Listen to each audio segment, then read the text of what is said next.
सप्तऋषि भगवान की जय। सज्जनों, ऋषि पंचमी के दिन सप्त ऋषियों की पूजा की जाती है। इस दिन हमारी छोटी छोटी कन्याएं ऋषि पंचमी का व्रत करती हैं। ऋषि पंचमी के दिन ऋषि पंचमी की कथा में उन्हें ये सिखाया जाता है कि बेटा, जीवन में आपके ऐसा एक परिवर्तन आएगा कि रजस्वला को आप प्राप्त होंगी। उस समय आपको पवित्रता का विशेष ध्यान रखना है। क्यों? क्योंकि जिस समय इंद्र के द्वारा वृत्तासुर मारा गया और इंद्र को ब्रह्म हत्या लगी, ब्रह्म हत्या के भय से कहते इंद्र इधर उधर भागा भागा डोला, इंद्रासन खाली हो गया। सबने प्रार्थना करी तो कहते ब्रह्मा जी ने उस इंद्र की जो ब्रह्म हत्या थी उसको 4 जगह में बांट दिया।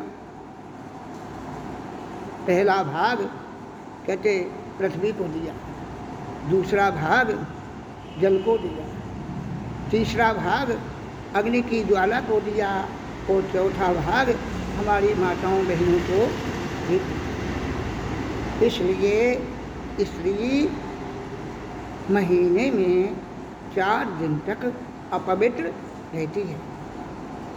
पहले दिन ब्रह्मघातनी, दूसरे दिन चंडालनी और कहते तीसरे दिन धोबिन की समान मानी जाती है। इन 3 दिनों में स्त्रियों को चाहिए कि घर का कोई भी पूजा पाठ नहीं करें, किसी खाने पीने की वस्तु को भी नहीं छुएं। यहाँ तक है कि किसी पुरुष का भी स्पर्श नहीं करें। अगर धोखे में अगर करती हैं तो कहते उन्हें पाप लगता है।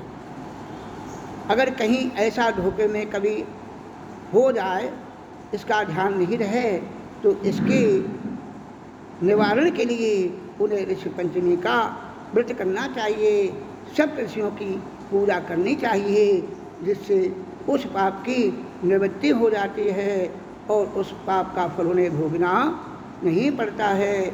इसलिए हमारी माताओं बहनों को रजस्वला के समय अपवित्रता आती है, उन्हें उस समय अपनी पवित्रता का विशेष ध्यान रखना चाहिए और उस समय उनका कर्तव्य है कि किसी ऐसे कार्य को ना करें जिससे उन्हें पाप लगे।